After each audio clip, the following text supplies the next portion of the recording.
Divestment has taken an environmental turn, and college campuses are great places to kickstart this movement in the fight against global climate change. What does an activism campaign on this scale take? I became involved a little over a year ago through GPSO, the Graduate and Professional Student Organization, the grad student government here at IU. We passed a resolution out of the Sustainability Committee, which I was a member of the Sustainability Committee, calling for, amongst other things, fossil fuel divestment for the IU Foundation to divest from the top 200 fossil fuel companies within 5 years. I'm just a member. Been doing some work with outreach and event planning, but we're still kind of a very nebulous organization that has, for better or for worse, had not so much structure, which is good. I know that Andrew's been kind of heading things up, maybe somewhat reluctantly. Well, I guess because of the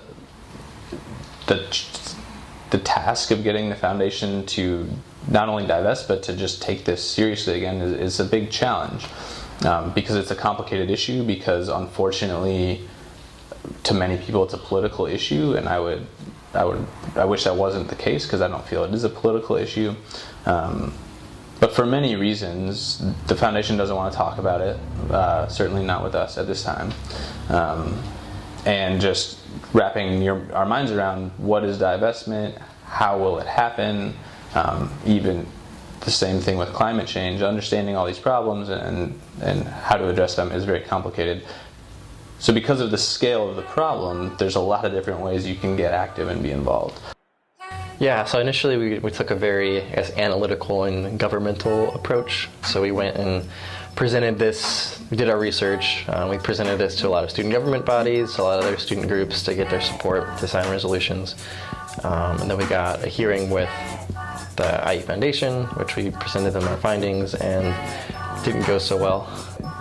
Since then, we've kind of changed our tactics a little bit. We are still, looking to be engaged with other student groups and making sure our research is good, but we recognize that it's not going to be a fight that's necessarily won by paper and research. It's going to take a lot more activism and a lot more student support. So we've shifted a lot more towards outreach, starting a photo petition campaign and looking to host more events to bring the awareness and kind of education about what divestment is and why it's so important to campus.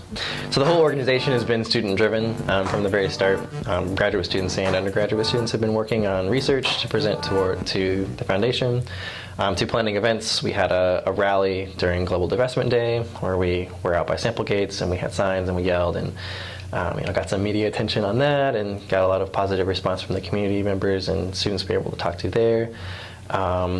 Hosting events to have photo petitions signed. So it's kind of a very broad range. There's a lot of interest and skills that can be utilized. I know people have been doing stuff with the marketing and doing stuff with the organizing, and then the more students that get involved, the more momentum the movement will have, and the harder and harder it's going to be for the foundation to ignore the money that people are donating, and the alumni, or the students who are very soon to be alumni, are going to be considering whether or not they want to donate their money to a foundation that's continuing to invest in things they don't believe in.